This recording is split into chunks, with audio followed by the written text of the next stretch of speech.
Assalamualaikum warahmatullahi wabarakatuh. Perkenalkan, nama saya Aulia Rasti Putri dari Pendidikan Sejarah Universitas Purbalingga Indonesia. Di sini saya akan menjelaskan konsep dasar proses belajar, motivasi belajar, dan hasil belajar. Yang mana nantinya saya akan menjelaskan mengenai definisi belajar, konsep belajar, ciri-ciri belajar, jenis-jenis belajar, ada motivasi belajar juga, dan hasil belajar. Nah, sebelum itu kita harus tahu apa sih belajar itu. Nah, belajar itu adalah perubahan relasi permanen dalam perilaku atau potensi perilaku sebagai hasil dari pengalaman atau latihan yang diperkuat. Lalu, belajar juga merupakan akibat adanya interaksi antara stimulus dan respon. Lalu, menurut Bell Gradler yang menyatakan bahwa belajar adalah proses yang dilakukan oleh manusia untuk mendapatkan aneka ragam kompetensi, skill, dan attitude. Dalam konsep belajar, pakar psikologi melihat perilaku belajar sebagai proses psikologi individu dalam interaksinya dengan lingkungan secara alami, sedangkan pakar pendidikan melihat perilaku belajar sebagai proses psikologi pedagogis yang ditandai dengan adanya interaksi individu dengan lingkungan belajar yang disengaja diciptakan. Dari definisi belajar, kita juga harus tahu nih ciri-ciri dari belajar itu apa. Nah, ciri-ciri belajar itu yang akan dijelaskan itu ada 3 ya. Dimana yang pertama itu belajar harus memungkinkan terjadinya perubahan perilaku pada diri individu.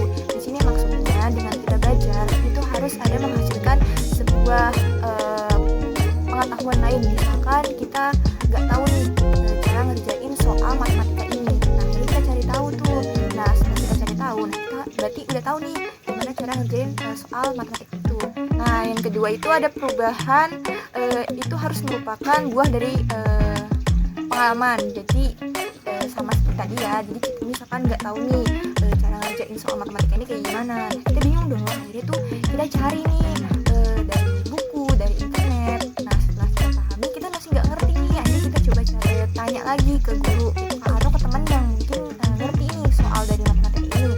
Nah, setelah itu dijelasin dong sama mereka dan akhirnya gue ngerti nih gitu, saya ngerti nih gimana cara ngerjainnya. Nah, itulah hasil atau buah dari pengalaman belajar itu sendiri. Nah, yang ketiga itu perubahan tersebut relatif menetap. Nah, menetap ini bukan maksudnya kita nggak tahu nih dan kita nggak cari tahu gitu, bukan seperti itu ya. Tapi relatif menetap ini seperti bagaimana kayak kita tetap cari tahu, kita tetap belajar nih gimana caranya ngerjain soal matematika yang tadi ya. Kita bahas soal matematika saja. Jadi gimana nih? Saya bingung nih ngerjain itu gimana. Nah, itu kita tetap menetap itu maksudnya melalui sebuah proses dimana kan kita nggak tahu nih gimana cara ngerjain soal matematika ini. Nah, akhirnya kita coba cari di internet atau di buku, lalu kita tanya ke guru dan akhirnya kita ngerti dan akhirnya kayak saya tahu nih gimana cara ngerjain ini. Nah, itu maksudnya relatif menetap, bukan menetap yang seperti ya di situ-situ saja itu bukan, tapi lebih ke menetapnya itu dalam sebuah proses gitu yang menuju perubahan. Nah, sekarang ada motivasi belajar di mana ini benar-benar banget dibutuhin sama para siswa dan siswa, di mana kita sering banget tuh males kerjain tugas, apalagi tugasnya numpuk banget. Aduh, kayak males banget kan buat kerjain. Nah, kita juga harus tahu nih sebelum kita bahas macam-macam dan teori-teori dalam motivasi belajar itu, kita harus tahu nih apa sih motivasi belajar itu. Pengertiannya itu menurut bahasa, motivasi belajar adalah kondisi psikologi yang mendorong seseorang untuk belajar. Nah, ada 2 macam motivasi. Yang pertama itu ada intrinsik dan ekstrinsik. Nah, yang intrinsik ini adalah motivasi yang timbul dari dalam diri orang yang bersangkutan tanpa adanya dorongan dari bantuan orang lain. Jadi motivasi ini muncul karena diri kita sendiri. Jadi seperti contohnya, kita punya tugas banyak banget dan harus dikumpulin dalam waktu cepat. Tapi kita malas nih buat ngumpulin buat kerjainnya. Mungkin karena bingung atau kondisi yang lainnya, jadi kita kayak malas gitu kan. Akhirnya terbengkalai lah si tugas-tugas ini. Nah, caranya itu biar kita bisa motivasi diri kita belajar, kita mikirnya gini, aduh tugasnya numpuk, kalau saya nggak kerjain saya bakal dapet nilai yang jelek, saya bakal dimarahin sama orang tua dan dosen. Nah, akhirnya kayak gitu, gue harus kerjain, kalau enggak makin numpuk, makin banyak lagi tugas gitu kan. Jadi cara kita memotivasi diri dari diri kita sendiri. Lalu yang kedua ada motivasi ekstrinsik, di mana motivasi ini timbul karena dorongan atau bantuan dari orang lain. Contohnya misalkan dari orang tua kita. Misalkan, Dek, kalau misalkan kamu besok ulangan dapat nilai bagus atau masuk 10 besar, ntar mama bakal beli kamu sepeda atau enggak beli baju atau beli sepatu, misalkan kayak gitu. Nah, dari dalam diri kita tuh kayak, kalau saya belajar, saya bakal dapetin apa yang kata mama nih. Akhirnya kita semangat buat belajar biar dapat nilai bagus dan bakal dibeliin sesuatu oleh orang tua kita.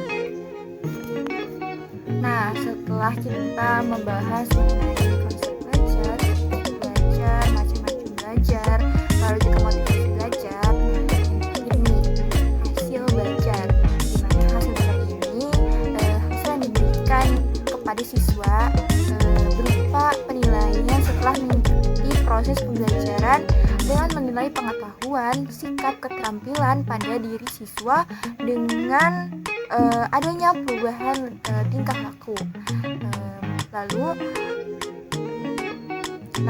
Menurut Omar Hamalik, hasil belajar adalah bila seseorang telah belajar akan terjadi perubahan tingkah laku pada orang tersebut.